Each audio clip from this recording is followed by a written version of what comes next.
नमस्कार मित्रों, आज हम बात करेंगे बौद्धकालीन शिक्षा प्रणाली में किन किन विधियों का प्रयोग किया जाता था जिनके माध्यम से शिक्षा दी जाती थी। तो आइए नज़र डालते हैं बौद्धकालीन शिक्षण विधियों पर। तो सबसे पहले बात करते हैं अनुकरण विधि। जो अनुकरण विधि थी उसका प्रयोग बौद्धकालीन शिक्षा प्रणाली में किया जाता था। इसका प्रयोग वैदिक कालीन शिक्षा प्रणाली में भी किया जाता था। यह मुख्य रूप से प्राथमिक स्तर पर इसका प्रयोग ज़्यादा होता था। गुरु जो होते थे वो आगे आगे बोलते थे और जो शिष्य होते थे वह पीछे पीछे उनका अनुकरण करते थे, या गुरु जो उच्चारण करते थे उसका गुरु के पीछे उच्चारण शिष्य या छात्र उनके पीछे पीछे उच्चारण करते थे। खासकर यह विधि भाषा शिक्षा के लिए बहुत अधिक प्रयोग की जाती थी। बच्चे को शुरुआत में भाषा ज्ञान कैसे कराया जाए, यह चाहे लिखने की बात हो या बोलने की बात हो। जैसे उस समय लिखने का भी प्रचलन बौद्ध काल में शुरू हो गया था, तो पहले गुरु लिख कर दिखाते थे और जो छात्र होते थे या जो शिष्य थे वह गुरु का अनुकरण करके फिर लिखते थे। तो इस प्रकार हम देखते हैं कि बौद्ध काल में अनुकरण विधि का प्रयोग प्राथमिक स्तर पर मुख्य रूप से किया जाता था और गुरु का अनुकरण छात्र करते थे। आगे हम देखते हैं प्रश्नोत्तर विधि।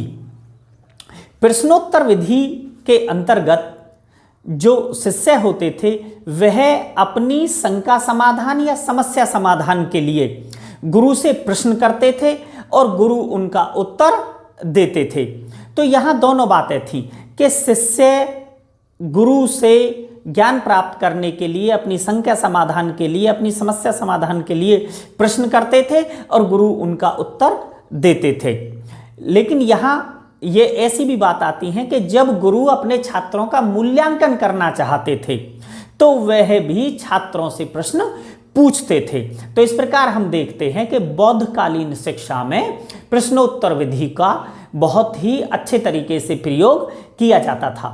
मित्रों, यदि आपको यह वीडियो उपयोगी लगे तो आप चैनल सब्सक्राइब करें, वीडियो शेयर करें और यदि टॉपिक से संबंधित कोई भी आपके मन में प्रश्न हो या शंका हो तो उसके लिए आप कमेंट बॉक्स में प्रश्न पूछ सकते हैं। आगे हम बात करेंगे व्याख्या विधि के बारे में। तो यह मुख्य रूप से प्रयोग की जाती थी उच्च स्तर पर। व्याख्या विधि में जब भी गुरु किसी विषय को पढ़ाते थे या किसी टॉपिक को पढ़ाते थे तो उस समय गुरु उसका पहले अर्थ समझाते थे। अर्थ समझाने के बाद उसके अपने छात्रों के सामने व्याख्या करते थे, जिससे कि छात्र निश्चित विषय को या उस टॉपिक को अच्छे तरीके से समझ सकें। तो पहले गुरु अर्थ बताते थे, फिर उसकी पूरी तरह से व्याख्या करते थे, जिससे कि छात्रों की पूरी बात समझ में आ सके। उसके बाद हम देखते हैं व्याख्यान विधि। यहाँ कभी कभी कंफ्यूजन हो जाता है कि व्याख्या विधि और व्याख्यान विधि अलग अलग हैं या दोनों एक ही हैं। तो मित्रों, मैं आपको बताना चाहता हूं कि व्याख्या विधि और व्याख्यान विधि बिल्कुल दोनों अलग अलग हैं। व्याख्यान विधि में किसी विषय विशेषज्ञ को दूसरे संस्थान से बुलाया जाता था और उनका व्याख्यान कराया जाता था। जैसे हम वर्तमान शिक्षा प्रणाली में भी देखें तो जैसे गेस्ट लेक्चर जो कराए जाते हैं, बौद्धकालीन शिक्षा में भी इस प्रकार के व्याख्यान कराए जाते थे कि बाहर से विषय विशेषज्ञ को बुलाया जाता था और निश्चित किसी टॉपिक पर या निश्चित किसी बिंदु पर उनका व्याख्यान कराया जाता था और जो छात्र होते थे वह अपनी शंका समाधान करते थे या अपनी समस्या का समाधान करते थे। आगे हम देखते हैं सम्मेलन एवं शास्त्रार्थ विधि। तो उस समय जो सम्मेलन होते थे उन सम्मेलनों को विद्वत सभा भी कहा जाता था। मित्रों, यह विशेष महत्वपूर्ण है, कृपया ध्यान दें कि उस समय जो सम्मेलन होते थे उनको विद्वत सभा भी कहा जाता था। इन सम्मेलनों में विभिन्न संस्थानों से दूर दूर से विद्वत जनों को बुलाया जाता था।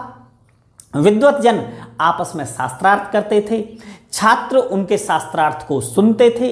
अपने अपने विषय की अपने अपने जो टॉपिक होता था उसकी पुष्टि के लिए विभिन्न प्रकार के तर्क दिए जाते थे और जो शिष्य होते थे वह उनकी बातों को सुनकर, उनके शास्त्रार्थ को सुनकर अपना ज्ञानवर्धन करते थे।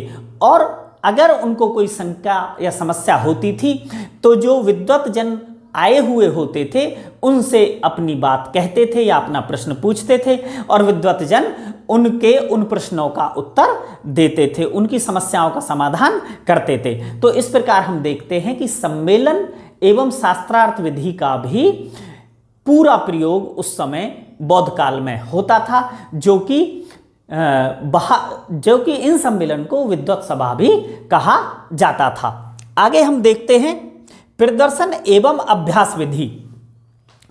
तो जैसा कि मैंने पहले भी बताया कि उस काल में जो धार्मिक शिक्षा थी वह तो दी ही जाती थी, उसके साथ साथ लौकिक शिक्षा या जीवन उपयोगी शिक्षा भी भरपूर मात्रा में दी जाती थी, चाहे वह पशुपालन की शिक्षा हो, वाणिज्य की शिक्षा हो, हस्तशिल्पों की शिक्षा हो, शिल्प शिक्षा हो, भवन निर्माण की शिक्षा हो या चिकित्सा शिक्षा हो। इस प्रकार की शिक्षा भी उस काल में दी जाती थी जिससे जीवन यापन हो सके। तो जो इस प्रकार की शिक्षा होती है, जो व्यावसायिक शिक्षा होती है या कला कौशलों से संबंधित जो शिक्षा होती है, उस शिक्षा के लिए पहले छात्रों को दिखाया जाता था, छात्रों के सामने प्रदर्शन किया जाता था, गुरु या भिक्षु करके दिखाते थे और फिर छात्र स्वयं उसको करके अभ्यास लगातार करते थे। तो उस समय गुरु के द्वारा पहले चीज़ों को दिखाना, फिर उसका स्वयं करके दिखाना, फिर छात्र उसका अनुकरण करके, एक तरीके से कहा जाता है कि अनुकरण विधि का यह एक उच्च रूप है या उसका जो तरासा गया एक बड़ा रूप है जिससे कि छात्र सीखते थे, स्वयं करके सीखते थे, लेकिन उससे पहले गुरु उनको पहले दिखाता था फिर समझाता था। आगे हम बात करते हैं स्वाध्याय विधि। तो उस बौद्ध काल में लेखन कार्य आरंभ हो चुका था, पुराने ग्रंथों से हस्तलिपियां तैयार होनी आरंभ हो गई थी, पुस्तकालय, बड़े से बड़े पुस्तकालय बनाए जाने लगे थे जिसमें बहुत बड़ा शास्त्र, एक तरीके से कहें कि शास्त्रों को रखने का पूरा इंतजाम उस समय किया गया था। तो इन हस्तलिपियों के माध्यम से या जो ग्रंथ होते थे उनके माध्यम से शिष्य या भिक्षु या गुरु भी सभी लोग स्वाध्याय करते थे। अगर कोई चीज़ लिखित रूप में नहीं होती तो उससे स्वाध्याय करना आसान नहीं होता, लेकिन जब चीज़ें लिखित रूप में उपलब्ध हो जाती हैं तो स्वाध्याय करना आसान हो जाता है। तो इस प्रकार हम कह सकते हैं कि बौद्ध काल में स्वाध्याय विधि का भी प्रयोग किया जाता था, क्योंकि उस समय हस्तलिखित प्रतियां तैयार हो चुकी थी। आगे हम बात करते हैं भ्रमण या देशाटन। जैसे कि वर्तमान शिक्षा प्रणाली में भी इस चीज़ को महसूस किया जाता है कि जो वास्तविक ज्ञान है वह कहीं ना कहीं देशाटन या भ्रमण से ज़्यादा बेहतर मिलता है। मान के चलो हम किसी भी ऐतिहासिक स्थल के बारे में यदि सिर्फ किताबों में पढ़ाएं, सिद्धांतों में पढ़ाएं तो बच्चा इतना नहीं सीखता, लेकिन यदि बच्चा स्वयं उससे आँखों से देखे, उसके बारे में वहाँ जानकारी करे, उसमें घूमे फिरे तो उससे कहीं ज़्यादा बेहतर ज्ञान मिलता है। तो इसी प्रकार हम देखते हैं कि बौद्ध काल में भी देशाटन और भ्रमण विधि का भी प्रयोग किया जाता था और खासकर उच्च शिक्षा में और भिक्षु शिक्षा में तो इसका बहुत अधिक प्रयोग किया जाता था। और खासकर जहाँ तक भिक्षु शिक्षा की हम बात करें तो भिक्षु शिक्षा का तो जो यह विधि थी, देशाटन विधि थी, वह मुख्य विधियों में से एक थी।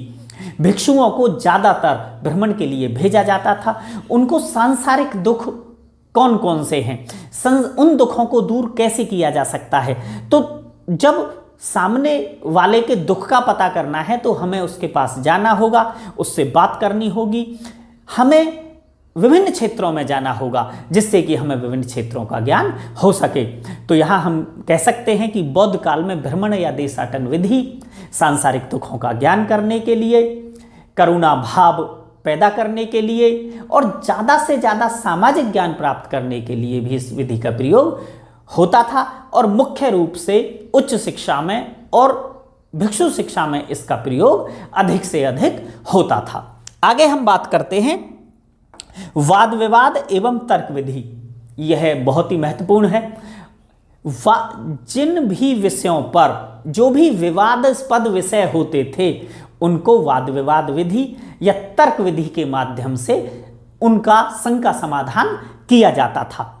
अब विभिन्न जो विद्वान होते थे उनका सम्मेलन होता था और उस सम्मेलन में विद्वत सभा में जो विद्वान होते थे अपने अपने तर्क के माध्यम से प्रमाण देकर अपनी बात को सही साबित करने का प्रयास करते थे और उस जो अपनी बात को सही साबित करने के लिए प्रमाण दिए जाते थे कि यह बात सही कैसे है। तो यहां हम देखते हैं कि मत पुष्टि के लिए 8 प्रकार के जो विद्वान होते थे अपनी बात को सही साबित करने के लिए अपने मत की पुष्टि के लिए प्रमाण देते थे और वह प्रमाण 8 प्रकार के प्रमाण होते थे। इन प्रमाणों में हम देखें तो सिद्धांत, हेतु, उदाहरण, साधर्म्य, वैधर्म्य, प्रत्यक्ष, अनुमान और आगम। हम देखते हैं कि विद्वान अपनी बात को साबित करने के लिए प्रमाण देते थे। प्रमाण 8 प्रकार के होते थे। 8 प्रकार के प्रमाण मैं आपको बता चुका हूं, परीक्षा के लिए बहुत ही महत्वपूर्ण है। अक्सर यह प्रमाणों के बारे में पूछा जाता है। तो यहां हम देखते हैं कि बौद्ध काल में भी तर्क विधि और वाद विवाद विधि का भरपूर प्रयोग किया जाता था और छात्रों का शंका समाधान किया जाता था और अपने मत की पुष्टि के लिए प्रमाण दिए जाते थे। तो इस प्रकार हम देखते हैं कि बौद्ध काल में छात्रों के सर्वांगीण विकास के लिए या उनको ज़्यादा से ज़्यादा शिक्षित करने के लिए, उन्हें सभी प्रकार का ज्ञान देने के लिए इन प्रकार की विधियों का प्रयोग किया जाता था।